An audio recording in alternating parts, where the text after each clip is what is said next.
Bom, primeiro eu queria agradecer a presença de todos vocês que puderam comparecer hoje, agradecer também a organização do evento. Hoje eu farei o papel de moderador ao lado do professor Karnal, aliás, uma honra estar ao lado do professor Karnal. E, enfim, vai circular algumas folhinhas, muito em breve, com alguns questionamentos que vocês possam vir a fazer.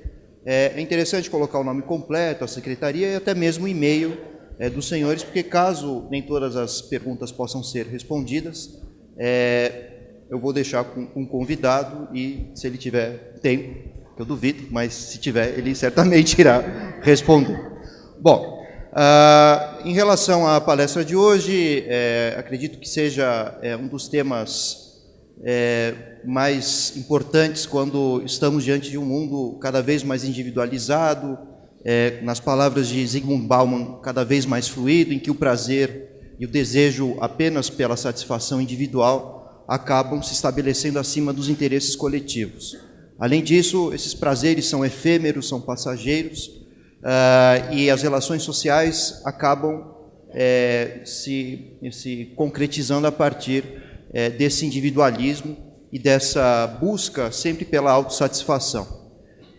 Então, a ética passa a ser um tema importante à medida que precisamos discutir a nossa relação com os outros, com a comunidade, com o Estado, e também como o Estado deve se portar diante dessas transformações que vêm transformando a nossa sociedade a partir, como eu disse, de um ponto de vista cada vez mais individualista. Então, para isso, foi convidado o professor Karnal. Ele vai, durante os 50 próximos minutos, discutir o tema da ética, não necessariamente sobre essa abordagem que eu acabei de tratar, e em seguida a gente abre para os questionamentos. Então, vamos agora à fala do professor Karnal. Muito obrigado pela presença. Bem, boa tarde. Uma honra falar para tanta gente. Uma honra voltar a este encontro onde eu estive o ano passado e para um público que me é particularmente caro, porque, como a maioria dos senhores, também sou funcionário público do Estado de São Paulo, professor da Unicamp, Olerite, com orgulho trabalhando no serviço público desse grande Estado onde eu vivo, com muita alegria, a maior parte da minha vida. Eu fiz uma palestra sobre ética com muita ousadia, de certa forma, em Brasília, há pouco tempo. Fui convidado para falar sobre ética no subsolo do Banco Central para os diretores das estatais brasileiras, de todas as estatais brasileiras, acompanhados de funcionários menos graduados que a direção. Foi muito interessante. Falar de pedofilia para Michael Jackson, quer dizer, como eu deveria tratar do tema. Eu fiz uma coisa completamente diferente lá. Aqui eu farei um enfoque histórico e filosófico, lembrando dessa figura simpaticíssima, Zygmunt Bauman, que esteve há pouco no Brasil. Tive o privilégio de entrevistá-lo pela segunda vez, um homem que passou dos 90 com uma memória admirável, daquele jeito que a gente gostaria de chegar aos 90. E ele definiu, em determinado momento, que o conceito central dele, pós-modernidade, seria substituído pelo conceito de líquido, e escreveu quase 40 livros com essa titulação. Bauman é um grande divulgador das ciências sociais e fala muito deste mundo, cujo símbolo é exatamente o que está acontecendo neste momento nessa palestra. Bom, ou seja, eu estou falando e as pessoas estão mandando estou aqui, kkkk. Então, este é um dos símbolos dessa modernidade. Agora acho que eu incorporei um espírito. Entrou alguém aqui. As pessoas fotografam, comunicam, elas nunca estão usando uma linguagem de um grande, também sociólogo inglês, elas nunca estão onde elas estão sempre em outro lugar. Elas estão sempre com o corpo num lugar e com o espírito projetado em algum outro lugar que nunca é aquele no qual elas estão. Isto é o mundo líquido. Eu contei em Café Filosófico, e volto a contar a experiência de ter tido uma reunião com uma arquiteta que nos primeiros segundos da reunião atendeu o celular. Passados mais alguns segundos, atendeu novamente. Então eu liguei para ela e continuei a reunião pelo celular. Porque para ela não era um problema, para mim é. E esta é uma mudança do mundo líquido. E isto é importante. Eu, aos 52 anos, tenho uma percepção específica de foco que não é de alguém de 18 anos ou de 20. Eu fiz a experiência na pós-graduação da Unicamp para demonstrar aos alunos que talvez não fosse bom ficarem acessando a rede a cada segundo, que eu passei a fazer como experiência pegar o celular durante a aula e ficar olhando para ele, coisa que eu nunca fiz. Era falso, não tinha ninguém me ligando. Ao final, depois de olhar várias vezes o celular, eu perguntei a eles, pedagógico, didático, vocês notaram o que houve hoje? E eles disseram, não, professor, o que foi? Ninguém notou. Ninguém notou. Eu comentei no ano passado, aqui nesse encontro que nós realizamos, que o mundo se divide entre quem fez datilografia e não fez datilografia. Os que têm presente o mantra ASDFG, CCDLLKJH. Eu poderia acrescentar uma outra divisão que eu não falei o ano passado. Aquelas pessoas que não precisam levar o celular para o banheiro ou para quaisquer outros lugares. Aquelas pessoas que olham para o celular como um aparelho que eu possuo e não como um aparelho que me possui. Isso é também geracional.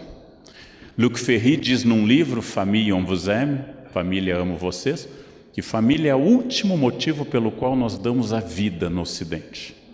Eu diria que há 2 motivos, contrariando o filósofo francês: família e celular.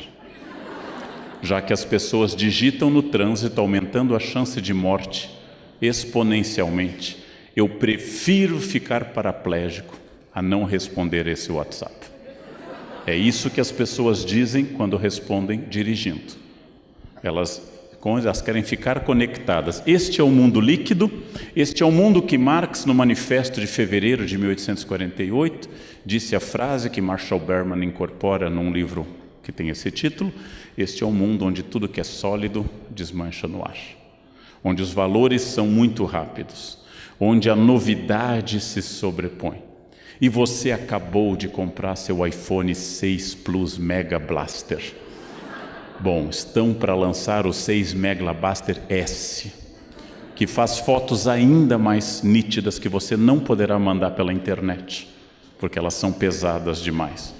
Esta velocidade da transformação faz perder a referência e aumenta o individualismo, aumenta o fato de que ninguém mais escuta ninguém e todos falam de si o tempo todo. Esta é uma das características fruto de uma evolução sociológica e econômica dentro do nosso capitalismo, o total e absoluto individualismo. Neste mundo que, segundo Bauman, dissolvemos fronteiras, tornamos os valores fluidos e só temos incertezas. Devo educar meu filho com regras objetivas, claras e insuperáveis. Ou devo educá-lo dentro de um sistema mais construtivista? Eu não tenho certeza. Em todo caso, para consolar aos pais, tanto faz, dá errado de qualquer jeito. Tanto faz, só vai mudar o motivo pelo qual ele vai ao terapeuta no futuro. Minha mãe me castrava, ele vai ao terapeuta. Minha mãe não me dava bola, ele vai ao terapeuta. A mãe é sempre a culpada, então não há por que reclamar. Não importa o que vocês façam, estará errado. Ainda nos trechos de Bauman, especialmente no livro talvez mais leve que ele escreveu, 44 Cartas do Mundo Líquido, ele tem uma das cartas, originalmente artigos de jornal, que ele fala que o elemento que torna o nosso mundo redimido é o consumo. E como essa referência se acelerou, nós confundimos o fim de um mundo com o fim do mundo. Quanto mais eu envelheço, menos eu tenho links com o mundo atual. Se eu não sei a diferença de um cabo USB para HDMI, eu comecei a morrer. Quem aqui não sabe essa diferença, corra para fazer um plano para um jazigo, porque se aproxima o fim. Se aproxima o fim. Alguém me diz, você mandou o texto em PDF e eu não sei desconverter do PDF? Jazigo, imediatamente. porque meu mundo começou a perder liquidez. Tentem imaginar como uma das características deste nosso mundo líquido, quase irritante, a felicidade obrigatória. Ninguém mais pode ser triste, tanto que a tristeza é medicalizada. Eu escuto as pessoas falando, ele está muito deprimido desde a morte da mãe. Bom, é normal, não precisa tomar remédio, chamamos a isso luto. Uma parte de mim foi arrancada, eu estou triste, chamamos a isso luto pela morte. Mas para ser contratado por um RH eu tenho que ser feliz. E o único defeito que vocês sabem que o RH aceita é perfeccionismo. Já que na entrevista todo mundo diz, diga um defeito, perfeccionismo. Não, mas um defeito de verdade, não consigo me atrasar. Eu quero, não, mas um defeito mesmo, eu ponho a empresa acima da família, eu não consigo, ninguém bebe, ninguém cai, não tem nada disso. A felicidade é obrigatória e vocês sabem, eu já disse isso várias vezes em público, somos dominados na nossa comunicação pelo símbolo do potássio, kkkk. A todo instante, toda e qualquer informação, de tal forma que os valores estão visivelmente líquidos. Os valores estão mudando. É um pouco assustador, porque eu corrijo, por exemplo, o conceito de um aluno sobre a iluminação em Kant, um conceito clássico de Kant sobre iluminismo, sobre a iluminação, e um aluno me diz, não, professor, essa é a minha maneira de falar do conceito. Todos os conceitos pertencem ao indivíduo, não são mais frutos de qualquer autoridade. E aí vem o centro do que nós vamos ter que pensar. O conceito atingido brutalmente pela liquidez contemporânea é o conceito clássico de ética. Nós estamos num momento muito bom para discutir ética. Eu sou uma pessoa estruturalmente otimista, talvez por ter lido Poliana Moça na juventude e fazendo o jogo do contente. Quem não sabe o que é a nota, depois o tio explica um pouquinho melhor. Nós podemos falar de uma grande ética pensada por pessoas como Aristóteles, que fala de valores de convívio, e podemos falar de uma pequena ética surgida nas cortes europeias, que também é chamada de etiqueta. A alma da etiqueta é uma coisa muito simpática, é a discussão do espaço do outro, a mesa, no elevador e na rua. A etiqueta é uma coisa muito simpática e está fazendo falta. Ela diz respeito a dizer com licença, por favor, obrigado, e não avançar com a sua mochila no metrô como uma divisão Panzer alemã invadindo a Polônia. A etiqueta é muito simpática, ela não tem nada a ver com a frescura de talheres à mesa. Isso é uma invenção da burguesia decadente do século XX. A etiqueta surgiu como um espaço para dizer quem é educado e quem não é. Mas nós falaremos hoje da grande ética racional, já que a ética moral, aquilo que nós chamamos propriamente de moral, não diz respeito à filosofia, mas a um comportamento de base religiosa. Os dois são fundamentais na aventura humana.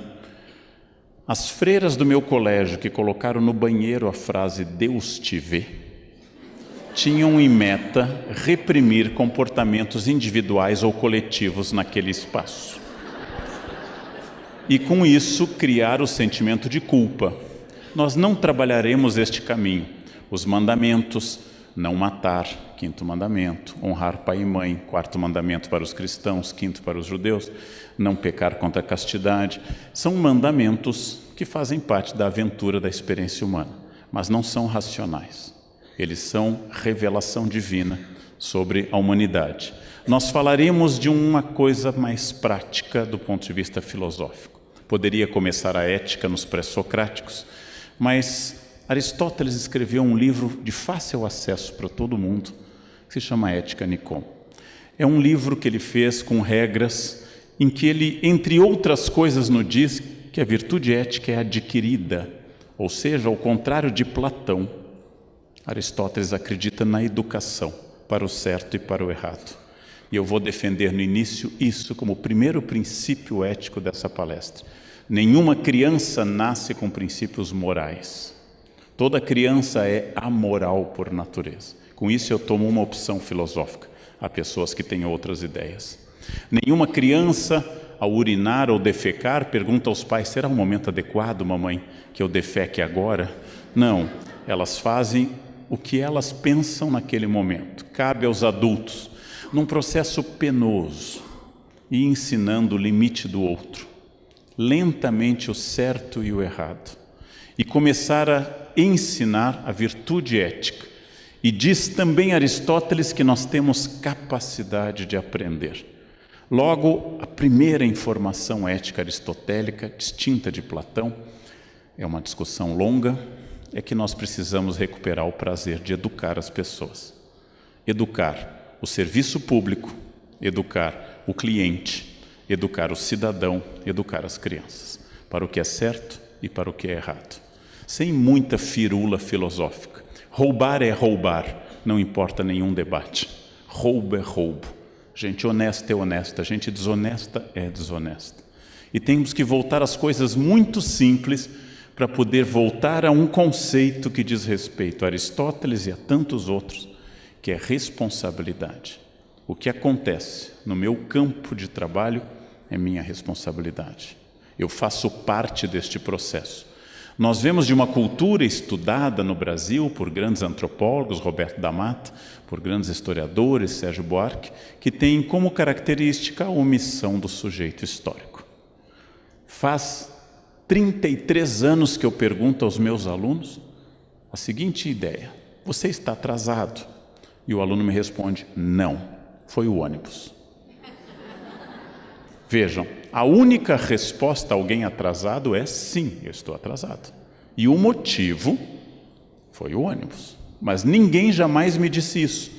Não, o despertador não tocou. O celular caiu a bateria. Eu não ajustei por horário de verão. Ninguém me diz: sim, professor, eu estou atrasado. Porque nós sempre tiramos o nosso eu.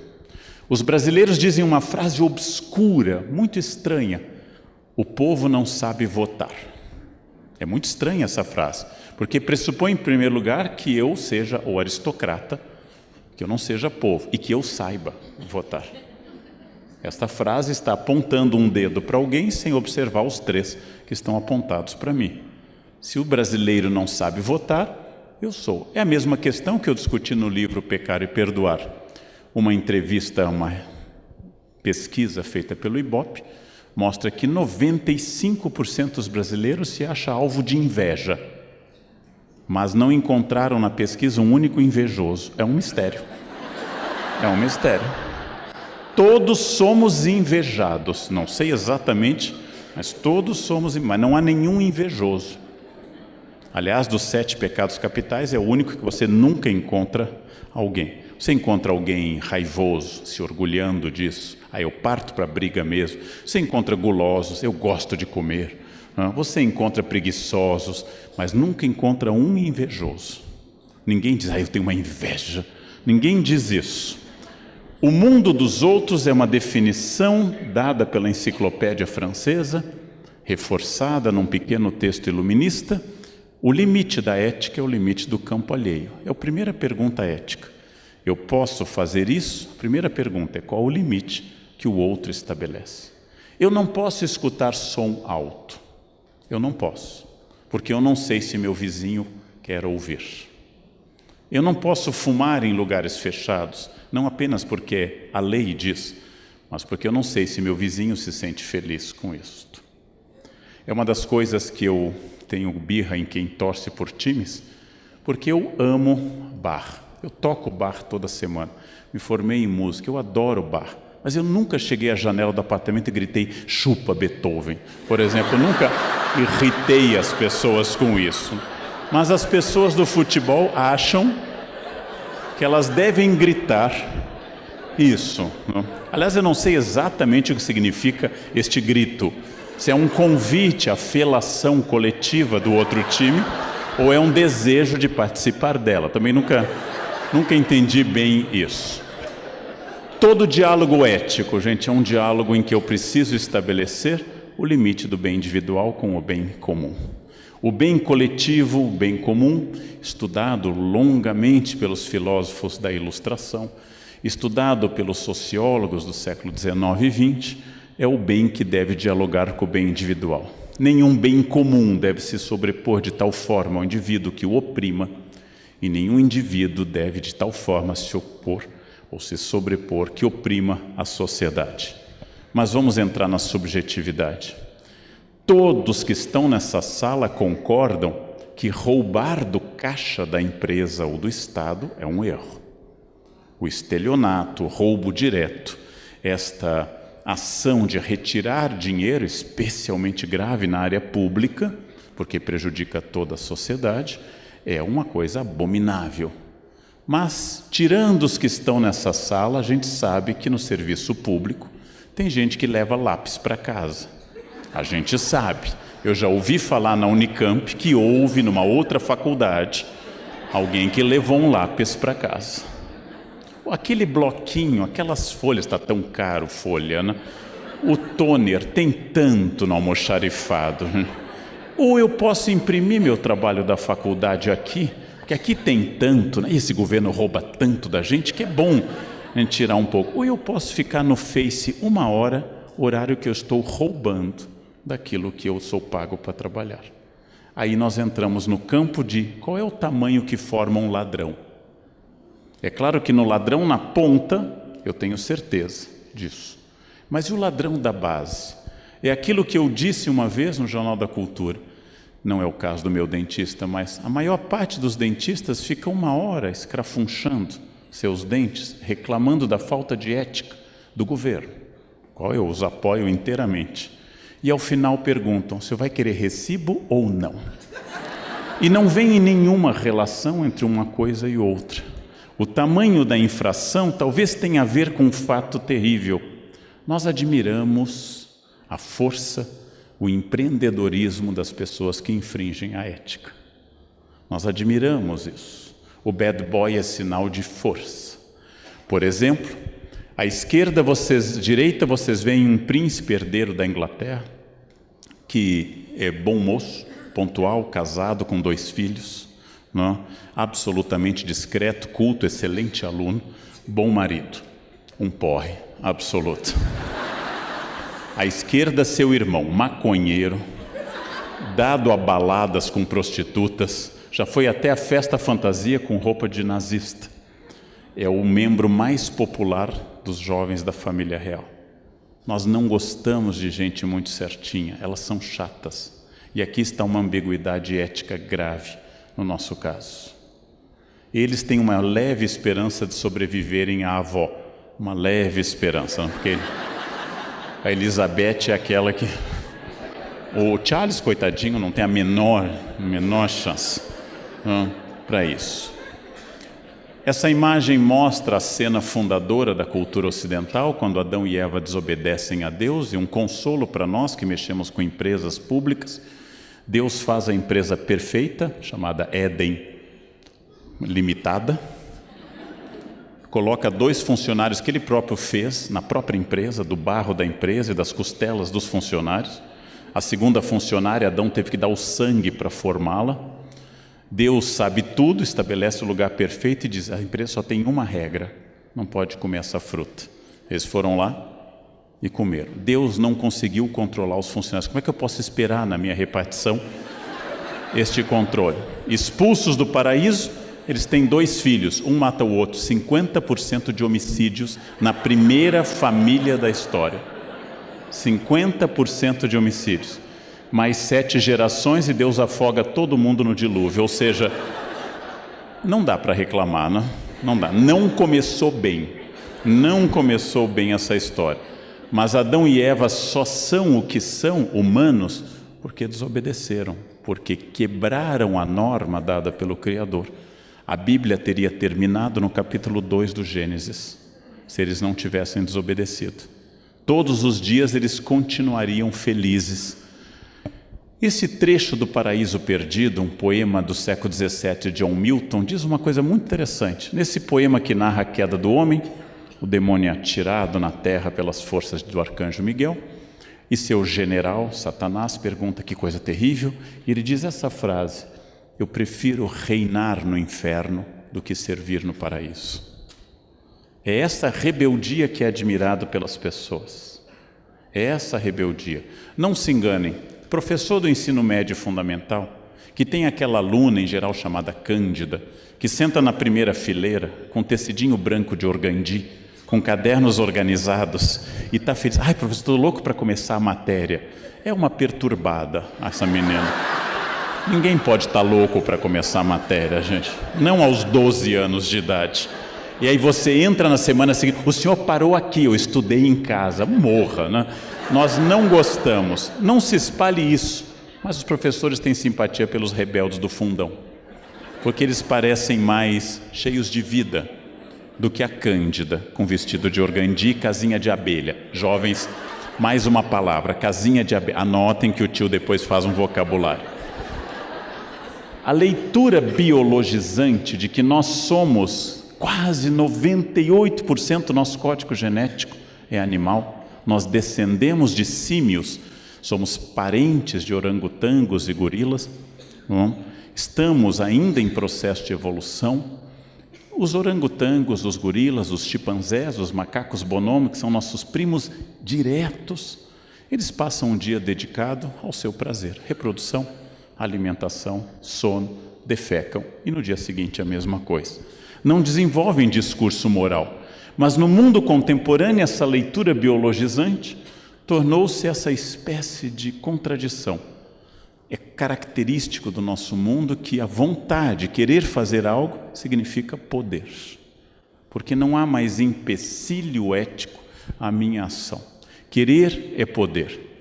Eu dou um exemplo de um homem que eu li a biografia autorizada por ele, logo concluo que ela é correta, no qual este empreendedor, Steve Jobs, recém-falecido, diz que começou fazendo dinheiro quando ele inventou uma máquina que roubava o sinal interurbano da empresa de telefone AT&T nos Estados Unidos, e ele vendia essa máquina por $100 para as pessoas fazerem interurbano de graça.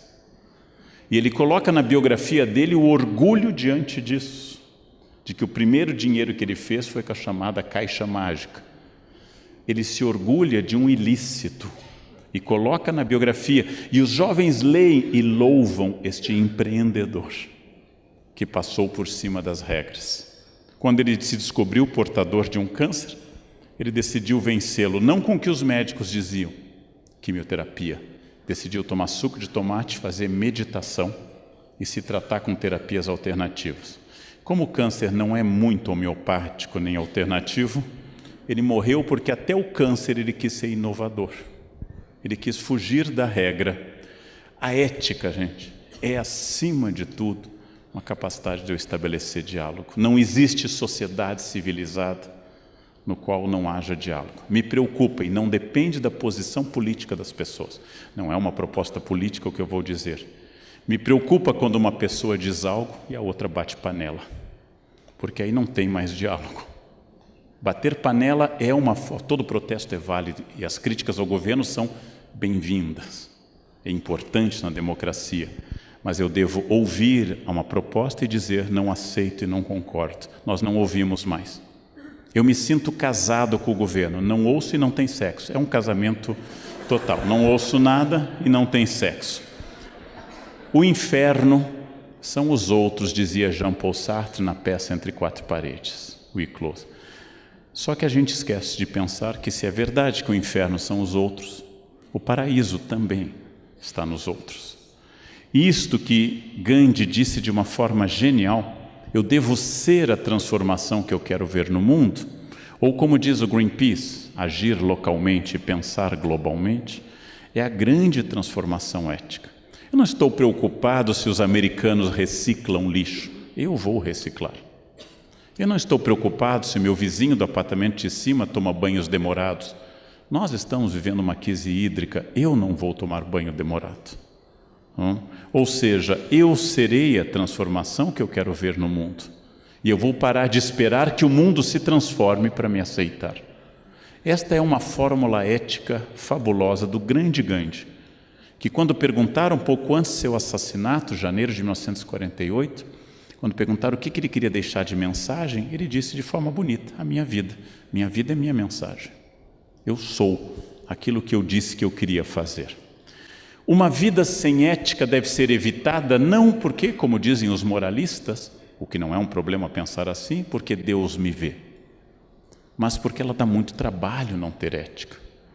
Eu tenho um amigo que trai a esposa e me disse que ele tem que ter um cuidado com o WhatsApp, porque aquilo vai para a nuvem chove em algum lugar e tem que apagar, e dá memória RAM, e dá memória, tem que ter um domínio de hacker para poder eliminar, porque uma mensagem no WhatsApp é que nem herpes, ela volta, você não sabe, ela reaparece. Este mesmo amigo me disse que quando vai a motel, leva mexerica, porque tem o cheiro do sabonete do motel, tem outro, então a mexerica tira tudo. Então ele tem que comprar a mexerica antes de ir para o motel. E eu fiz a seguinte pergunta: não dá mais fácil ser fiel do que comprar mexerica, ficar mexendo no WhatsApp? Não é? Ou casar com a amante, que é para acabar com o sexo, que a única coisa que acaba com o sexo é o casamento. Então, a vida sem ética, gente, ela dá muito trabalho. É preciso ter uma memória enorme.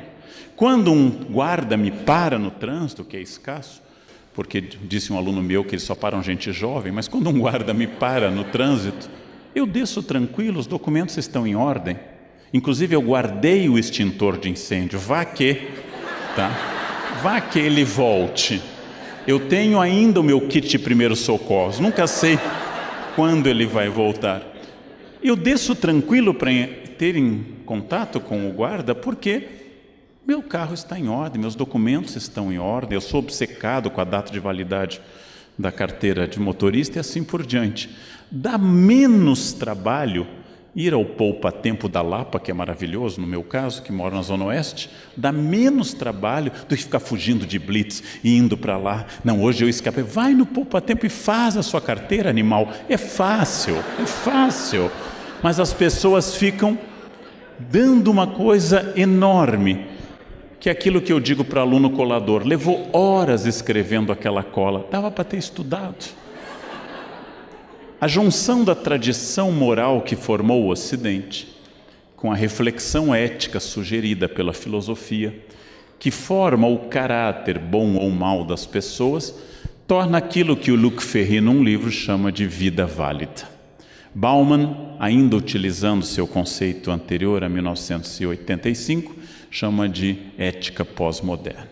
Este pequeno livro que a editora Paulus traduziu faz essa reflexão importante. Como ser ético no mundo onde hoje ser ético é igual a ser babaca?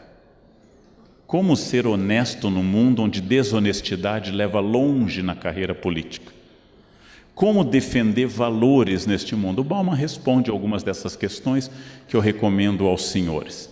Eu quero falar brevemente de um filme argentino genial chamado Relatos Selvagens. Quem não viu, eu vou contar o final logo, não morram, não tem o que fazer. É para aprenderem a acompanhar cinema com mais frequência. Este filme genial do Zifron, ele conta 6 casos em que a ética é quebrada e que a sociabilidade dá lugar à astúcia e à violência. O primeiro é de um jovem que decide colocar num avião, Pasternak, todos os seus inimigos, a namorada que o traiu, ao lado do professor que o reprovou na banca de doutorado. O cara que traiu com a namorada está sentado lá atrás. Ele coloca todos num avião e joga o avião sobre a casa dos pais. Botar num Boeing todo mundo que te irritou na vida. Não sei se caberia, alguns precisariam de maior. Aqui nós temos uma lição que depois se tornou meio trágica, porque meses depois do início do filme, um alemão depressivo jogou o avião contra o território francês. O segundo episódio se chama Las Ratas. Esta jovem de verde teve que fugir do interior porque sua vida foi destruída por um agiota, seu pai se matou, sua mãe foi assediada sexualmente pelo agiota. Ela foi para um restaurante no interior e o agiota chegou para comer. E essa cozinheira que está ao lado dela sugere: coloque veneno de rato na comida dele, mate. E eles descobrem que o veneno de rato está vencido. E fazem uma pergunta que eu não sei responder: veneno vencido faz mais mal ou menos mal? Isso é uma pergunta complexa em química, né? Fosse um iogurte eu saberia, mas o veneno vencido. Bem, este é o agiota que continua idiota, E é claro que o filme trata da Argentina, apesar de ser um ladrão declarado, ele vai se candidatar à prefeitura. Esse é um filme argentino, é claro, nunca suponham qualquer relação. Ela acaba não seguindo o conselho, mas a própria cozinheira põe veneno de rato na comida. Bem, o terceiro episódio é um episódio comum. Lo Más Fuerte fala de uma discussão de trânsito entre dois homens, dois machos alfa, que consideram que um passando na frente do outro invadiu seu território de caça. Os dois, um num carro moderno e luxuoso, outro num carro mais antigo, saem em busca de um racha e acabam morrendo, se matando. As pessoas matam no trânsito, isso é fabuloso. 58 mil mortes por ano no Brasil. O trânsito brasileiro mata o mesmo número de mortes da Guerra do Vietnã. É mais fácil morrer atropelado em São Paulo do que levar um tiro na faixa de Gaza, matematicamente. Se um palestino vier para o Brasil, a mãe fica preocupada, coitado meu filho, te cuida, volta para casa que aqui é mais seguro. O senhor Bombita trata de uma questão muito importante. Um engenheiro de demolição decide que ele foi injustamente multado e começa a reclamar, ele é honesto. Ele começa a sofrer cada vez mais até ir para a cadeia por explodir o setor de multas da prefeitura. E na cadeia ele passa a ser admirado por esse motivo. La Propuesta narra um policial corrupto, um advogado sem caráter e um rico sem moral. 3 personagens ficcionais criadas pelo Zifro. O que ilustra são as dentadas de tubarão, as arcadas de tubarão que estão, e eles estão discutindo quanto vale a inocência do filho que atropelou e matou uma pessoa. O último é o mais divertido, até que a morte nos separe. A noiva está casando feliz, está no apogeu do seu dia de noiva e descobre que seu recém-casado marido a trai. Ela fica tão desesperada que sobe para o teto do buffet e quer se matar. Lá ela encontra um cozinheiro que estava fumando, ele a consola, vai consolando. Rola um weather entre eles, um clima, e eles acabam tendo uma relação. No meio da relação entra o marido, que a procura. E ela, giving para o cozinheiro, ela não para. Giving, ela diz ao marido, eu nunca vou me separar de você, que é a pior praga que se pode lançar. Eu nunca vou te abandonar até o fim da vida. E ele vomita, é uma informação tão poderosa que ele vomita. Eles voltam para o buffet, ela dança com a rival, joga no vidro, se corta, e ela quer que a festa continue. E no final, eles discutem tanto, com tanta violência, que se olham pela primeira vez. E pela primeira vez sem máscaras. Ela já perdeu o aplique, elas estão se olhando pela primeira vez sem máscaras, ele é adúltero, ela já adúltera também, e os dois se apaixonam pela primeira vez. Veja, um caso de amor interessante, bonito, né? Bonito, encerra com essa mensagem bonita. Este filme nos faz refletir sobre ética e cotidiano, mas se vocês preferirem, tem um mais fácil de encontrar do que Relatos Selvagens, que é O Lobo de Wall Street. É o filme mais bem elaborado sobre discursos motivacionais. Porque esse filme me convenceu que o Leonardo DiCaprio trabalha bem. Antes eu achava um mau ator. A cena dele drogado é uma cena impressionante do cinema. Ele faz discursos motivacionais para os funcionários. E os discursos são tocantes, modelos de festa de firma. Modelos. E é muito interessante como funciona o mundo quando o mundo deixa de funcionar. Quais são as regras de um mundo sem regras? Estes filmes vão ajudá-los a refletir sobre isso. Encaminhando para uma conclusão, temos que pensar que vivemos hoje, em outubro de 2015, um naufrágio ético. Os poderes públicos disputam de tal forma que vocês devem lembrar que, caindo a presidente e o vice, quem assume é o Cunha. Olhem a nossa situação. Se vocês não gostarem de Beelzebub, Satanás está esperando. eu recomendaria como lição de casa que vocês estudassem a biografia do vice-presidente da Câmara, que é a opção que vem depois do Cunha. Para quem quiser se sentir deprimido mesmo hoje, estudem isso. As pessoas protestavam pela falta de ética, colocando a camiseta da CBF e da FIFA, e iam para a Paulista, duas instituições afogadas na falta de ética. E finalmente o mundo empresarial, porque de forma até positiva, é inédito no Brasil, nós paramos de falar da corrupção passiva, que é a do político, e passamos a tratar da corrupção ativa, que é a do empresário. E isso é muito importante. Começamos a perceber o outro elo, que o indivíduo e a sociedade agora podem ver com clareza essa ambiguidade possível. E lembrando aos senhores o que eu aprendi em Brasília dando essa palestra. Se nós temos hoje denúncias brutais sobre a Petrobras há um mês bateu o recorde de produção de petróleo no Brasil, 2,4 milhões de barris por dia. O que significa isso? Que a maioria da Petrobras é formada de trabalhadores como nós, dando um esforço titânico numas plataformas isoladas do mundo para que nós tenhamos chegado a esse número assombroso de 2,4 milhões de barris por dia. Ou seja, que nós ficamos olhando para as diretorias, esquecemos que aqui nessa sala, em todas as salas, o Brasil continua existindo, porque a maioria dos brasileiros é honesta, paga seus impostos, tenta evitar multas, quando leva a multa, paga suas multas e vive a sua vida em torno de trabalho, família e valores éticos. E isto é uma coisa que nós esquecemos porque nós passamos a confundir o Estado com a sociedade. Nós esquecemos deste detalhe. Sérgio Buarque trabalhou com a ideia de homem cordial, significando que o brasileiro funciona do ponto de vista muito passional ou muito emotivo. E eu vou buscar numa raiz um tema. Vou buscar numa raiz um tema que é a Carta de Caminha. Caminha escreveu o primeiro documento sobre o Brasil e ao final da Carta do Caminha ele diz que a terra foi descoberta, das suas características, e diz o seguinte: ele pede ao rei que mande vir da ilha de São Tomé a Jorge de Osório, meu genro. Ele está pedindo ao rei um emprego para um familiar. Não é corrupção, porque no antigo regime não há concurso público. Ele não está infringindo uma regra. A única forma de ser contratado é a indicação real. Mas o Brasil começa com essa relação pessoal. Professor, o senhor vai tirar minha prova? Eu achei que nós éramos amigos. E eu respondo, amigos sim, cúmplices não.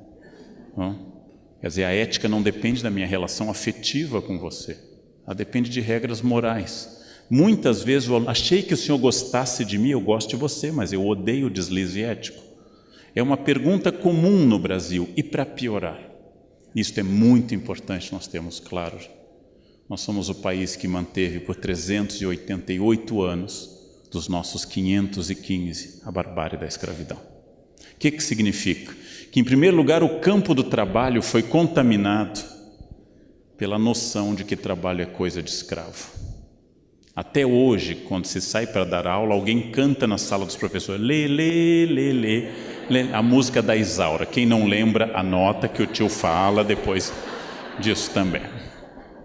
O fato de que uma parte da sociedade portuguesa e brasileira se achou no direito de trazer seres humanos à força, através de uma viagem fatal na África, e submetê-los a um serviço não remunerado e aviltante de destruição do valor humano, explica essa imagem do início do século XIX, explica por que é que os operários do Brasil começaram a ganhar direitos em 1930 e as domésticas ganharam os direitos plenos em 2015.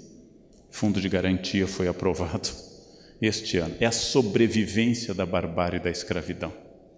É a sobrevivência da ideia denunciada de forma suave em filmes como Que Horas Que Ela Volta, com a Regina Casé, que eu recomendo aos senhores, denunciada essa desigualdade, essa desumanidade, que nós transformamos essa herança bárbara.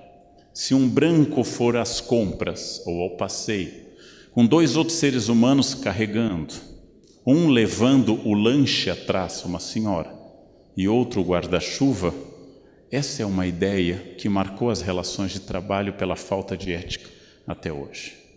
Então nós temos que superar uma herança específica do Brasil, que é a herança da escravidão, que é a ideia que possa haver seres humanos inferiores, que possa haver seres humanos pelos quais eu deva fazer luto e outros pelos quais eu não preciso fazer luto, que uma chacina em Osasco não tem o peso se uma chacina que ocorresse no Oscar Freire. Nós continuamos contaminados por essa barbárie. Este é um dos defeitos éticos brasileiros, um dos mais graves. Nós selecionamos quais os seres humanos pelos quais é digno fazer luto ou não fazer luto. Isso tem a ver com essa tradição. Para piorar, é muito difícil trabalhar num país onde, segundo tanto da Mata como Richard Morse, nós afastamos o significado do significante na fala. Em outras palavras, onde a pessoa que me diz, eu vou estar chegando tipo umas 9, seja qualquer coisa entre 9 e a segunda vinda de Jesus, ou seja, que eu não tenha a menor ideia a esse respeito. O fato de que nossa fala não contém ação concreta. Quem pode fazer esse relatório? Ela não contém ação concreta, é uma grande questão. E o problema eterno, o mais grave, aquele que mais nós devíamos deter, é o duplo discurso de exigência ética absoluta para os outros, especialmente para os governantes, o que é correto, mas uma frouxidão absoluta com a exigência da minha ética. Ou seja, a ética dos outros é uma ética duríssima, a minha ética é uma ética frouxa. Quando eu começar a pensar objetivamente, que é muito grave, talvez seja a coisa mais grave, alguém desviar dinheiro público para benefício privado, é menos grave, mas continua sendo grave, estacionar na vaga de idoso ou de cadeirante. É menos grave, prejudica menos gente, mas continua sendo um deslize ético. É muito grave furar a fila. É muito grave comprar carteira de estudante para ter direito à meia entrada. É muito grave fazer essas coisas. Não é a coisa mais grave do mundo. A podridão política tira dinheiro da merenda escolar para o apartamento em Miami. Isto é o limite da barbárie. Por que ser ético? Por que seguir a ética? Por que tentar ser bom? Por que implantar normas? Talvez o mais fácil seja respondendo com países onde a resposta foi não, que é a Síria. A Síria deu não a essas respostas. Não quero dialogar com você, não quero estabelecer contato ético, não respeito seu direito à existência. Resultado, a população inteira da Síria está se jogando no mar, porque não é mais possível ficar em terra. Este ponto de barbárie é a falência da ética. Não cabe ao governo implantar o paraíso, cabe ao governo evitar o inferno. É a frase de João Pereira Coutinho num livro conservador. Não cabe a cada um de nós implantar o paraíso no mundo. Não é possível, talvez, mas é possível imaginar que ao menos no meu pequeno universo, onde eu trabalho, no meu serviço público, na minha família, nas ruas da minha cidade, quando eu dirijo, que aquele espaço seja o mais ético possível, seja o mais cheio de valores, porque isso torna a vida viável, não porque alguém esteja me olhando, mas porque eu vivo naquele espaço. E esta é a grande questão ética, é o grande desafio que, com esperança, eu noto neste momento brasileiro. Nós estamos num desafio ético enorme e na chance de mudar tudo. A crise econômica tornou a ética visível, porque em época de abundância econômica ninguém critica a falta de ética. Crimes maiores cometidos no passado foram deixados de lado. Desemprego e inflação nos tornam mais aristotélicos. Farinha pouca, meu pirão primeiro. Estamos mais egoístas. Isso talvez seja bom. Chegou a hora de fazer uma transformação que começa com cada um de nós. É essa questão que hoje me preocupa muito, que hoje me anima muito. Imaginar um país grande, diverso, com mais de 200 milhões de habitantes, com pessoas muito variadas, falando grosso modo a mesma língua, com uma certa tradição histórica, quase todo mundo. Onde eu dei palestra nos últimos meses, Bahia, Pernambuco, todos os lugares, Brasília, Rio Grande do Sul, Curitiba, em todos os lugares, as pessoas apontando a mesma coisa. Todos querem uma nação mais ética, todos querem um país mais justo. E nós talvez, curiosamente, tenhamos dado o primeiro passo nesse sentido. Só que quando eu lanceto o furúnculo, a primeira reação não é agradável. Eu estou colocando décadas de falta de discurso ético para fora. Se isso vai ser uma grande transformação, é uma resposta que está agora, daqui para diante, nas mãos de cada um de nós, eleitores, cidadãos, servidores públicos. Era isso que eu queria dizer neste momento para vocês. Muito obrigado pela atenção. Obrigado.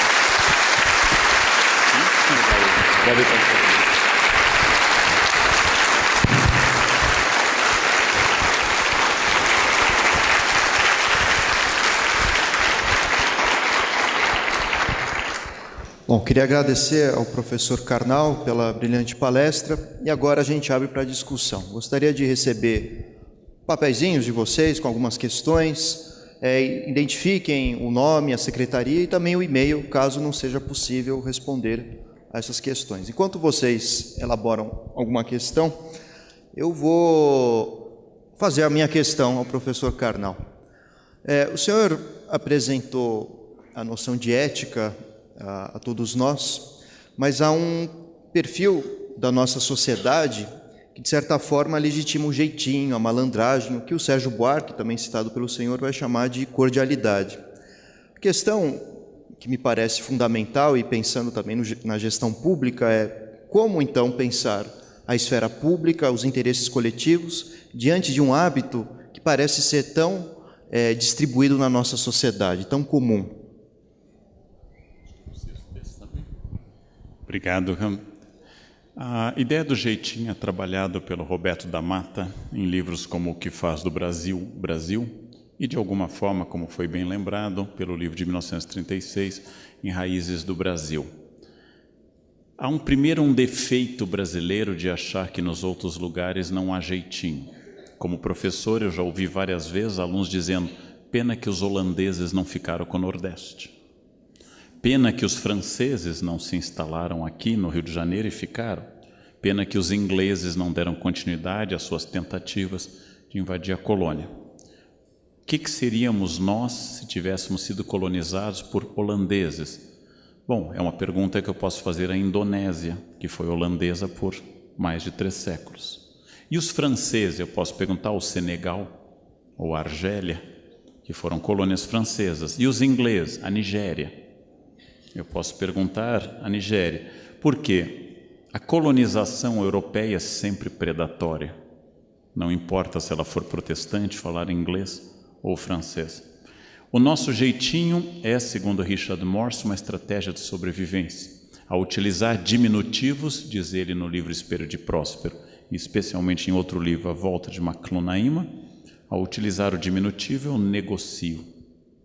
É como, por exemplo, eu já escrevi no livro Conversas com um Jovem Professor, o aluno que eu digo, acabou o tempo de prova, e todos os alunos do Brasil dizem a mesma coisa. E vocês sabem que coisa é essa. Acabou o tempo de prova. O que vocês diriam, irmãos brasileiros? Só mais um pouquinho. O que significa isso? Ele não vai entregar a prova, mas ele não vai me enfrentar. O jeitinho é a maneira de dizer, não, acabou o tempo, mas eu vou continuar fazendo do meu jeito. Mas ele não me diz, venha pegar se você for homem. Ele não me diz isso. Ao dizer uma coisa dessa, ele negocia. E o Richard Morse interpreta isso como uma maneira de eu atender a autoridade sem obedecer. A lei do rei se acata, mas não se cumpre. Um amigo estrangeiro me perguntou uma coisa que eu não sei responder. Tenho muitos amigos no exterior e perguntou, como é que essa história de que a lei não pegou? Como é que lei não pega? E eu disse, eu também não sei explicar, mas tem lei que pega e tem lei que não pega. Eu não sei explicar isso, porque nos Estados Unidos lei é lei, lei é lei. Não é assim, não é essa eu não gostei, eu vou deixar. Não? É difícil explicar o Brasil para estrangeiros, mas também temos que ter o cuidado de não interpretar o exterior como paraíso. O nosso índice de suicídios por 100 mil, segundo o IBGE, é de 15,8 brasileiros por 100 mil. No Japão é de quase 50. Eu não sei se o padrão de felicidade são os países organizados, onde nada sai do lugar. Eu estive no Japão para uma palestra no ano passado, em inglês, claro, e uma das colegas minhas que estava esqueceu a bolsa no trem-bala entre Kyoto e Osaka. E ela, desesperada, gritou para a nossa guia japonesa: eu esqueci a bolsa. E a guia, tranquila, disse: calma, professor, o trem volta. E ela, desesperada, passaporte, dinheiro, o trem voltou, estava lá a bolsa. E ela disse: a bolsa está aqui. A guia: claro, é sua, quem é que ia pegar? A guia não entendia isso. Que paraíso, que paraíso. Uma amiga minha andou de bicicleta no Ibirapuera, cadeou a sua bicicleta numa árvore pequena para andar um pouco, a árvore foi serrada e a bicicleta foi retirada. Que inferno morar neste país. Tendo morado no exterior algumas vezes na minha vida, eu não tenho certeza se eu gostaria de morar em outro lugar. Porque é verdade que é difícil, mas é verdade que esse jeitinho também tem diferentes leituras. Toda sociedade repressiva, ela é boa para o grupo e ruim para o indivíduo. Toda sociedade permissiva como a nossa é boa para o indivíduo e é ruim para o grupo. Então eu prefiro o trânsito japonês, mas eu prefiro uma festa brasileira. Então é uma discussão difícil você imaginar essas questões no exterior e aqui. Jeitinho daria um curso para a gente poder falar de antropologia brasileira. Em todo caso, é o que nos torna quem somos. E a maioria de nós não pode dar jeitinho, nós devemos lembrar isso. Quem bate cartão não pode dar jeitinho.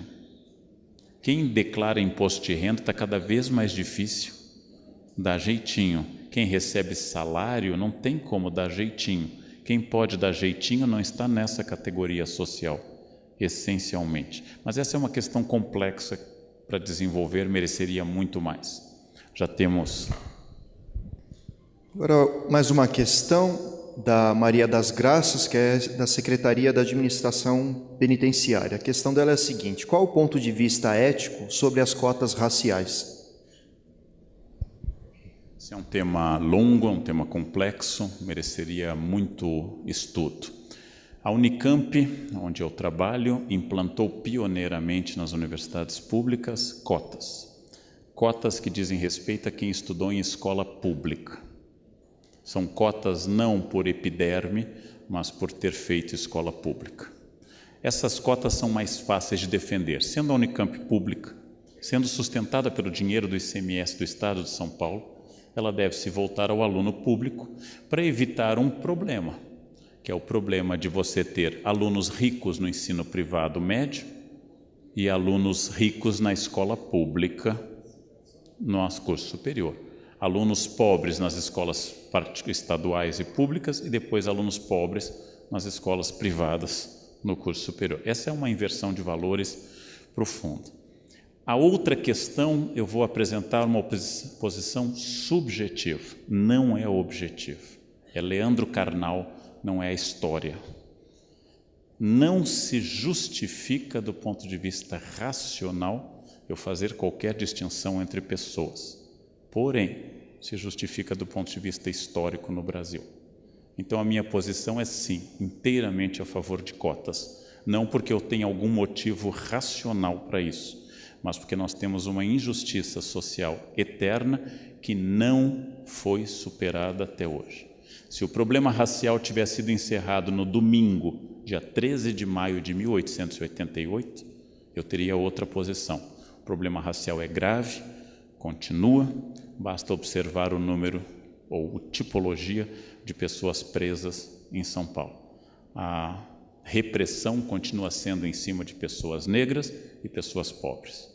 Esta é uma realidade em São Paulo e, desse ponto de vista histórico, eu sou a favor de cotas. Mas se me perguntarem como é que eu desenvolvo isso filosoficamente, não dá.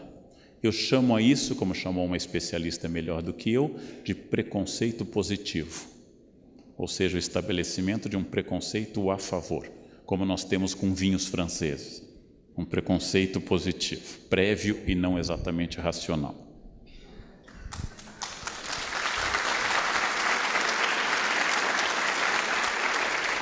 Bom, mais uma questão aqui, aparentemente não temos novas questões, né? Então acredito que essa seja a última. Eventualmente, se quiserem entregar outras, eu entrego nas mãos do professor Karnal. Bom, quem fez a questão não se identificou apenas como do HC da USP, né? E a questão é mais ou menos a seguinte: como conciliar, do ponto de vista da gestão pública, a competência dos funcionários concursados, né, pelo que eu entendi, com os cargos comissionados, que são os melhores e direcionados para pessoas que são direcionadas, aliás, são oriundas de fora da própria instituição. Ou seja, de que maneira trabalhar isso com os funcionários subordinados que não são valorizados adequadamente? É isso que eu entendi da questão, pelo menos. Questão fácil de responder, né? Boa.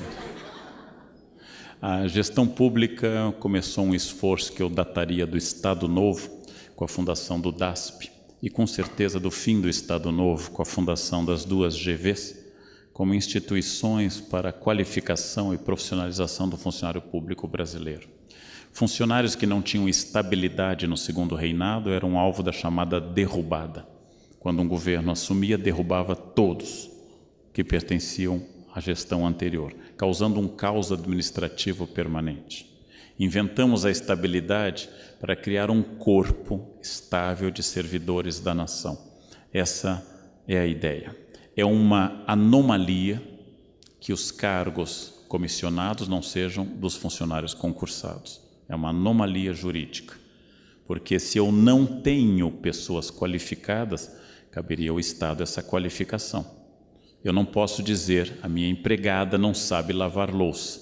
Se eu tenho uma tarefa e tenho um funcionário, ele tem que ser qualificado para isso, porque parte do processo pertence a quem contrata e parte a quem é contratado. Sabemos que a estabilidade também tem seus efeitos negativos sobre a produtividade. Sabemos que a acomodação e a zona de conforto é uma das essências do ser humano. Zona de conforto é uma coisa tão poderosa que a minha orientadora da USP, doutora Janice, contou um episódio quando presa no regime militar e torturada, ela teve o mesmo torturador por 4 meses. Ele a tirava da cela, dava uns tapas, queimava com cigarro e começava a fazer as perguntas típicas da paranoia de um torturador. Durante meses ela apanhou da mesma pessoa e um dia chegou um torturador novo. Ela disse que nunca sentiu tanto medo na vida dela, porque ela não sabia o que ele iria fazer.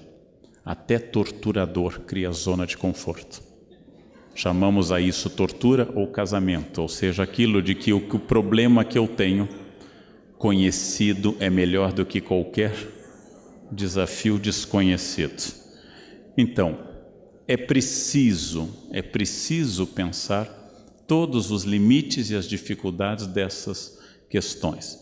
O discurso liberal, o discurso que dominou a partir dos anos 90 nos Estados Unidos e na Inglaterra, com Reagan e Thatcher, o discurso que atingiu o Brasil na figura de Collor, o discurso neoliberal, ele é um discurso que fez crer que essa nação não progride porque tem funcionários públicos. E ela só progrediria se só tivesse mão de obra privada. Então, faz crer que as empresas privadas que dizem respeito à lógica do lucro imediato sejam as empresas onde o funcionário é mais ético, mais bem tratado, elas respeitam mais o meio ambiente e assim por diante.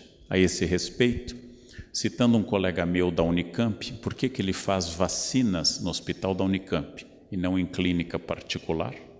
Porque lá o funcionário vai jogar fora o lote de vacina vencida, porque ele é um funcionário público que não responde ao lucro do laboratório francês, e na clínica particular, talvez ele não vai jogar fora o lote de vacina, porque ele tem um patrão que vai perder dinheiro com isso. Então voltamos a essa questão. É uma questão complexa que mereceria uma outra palestra, que é a imagem do funcionário público brasileiro, inclusive através de um dos seus grandes mentores, que foi Machado de Assis, funcionário público exemplar até sua morte em 1908. Então fazer um estudo sobre essa imagem ao longo da República e do Império seria muito interessante. Mas volto a dizer que é uma anomalia eu fazer concurso para a infantaria e indicar nomes para o generalato. É uma anomalia jurídica, em vários sentidos.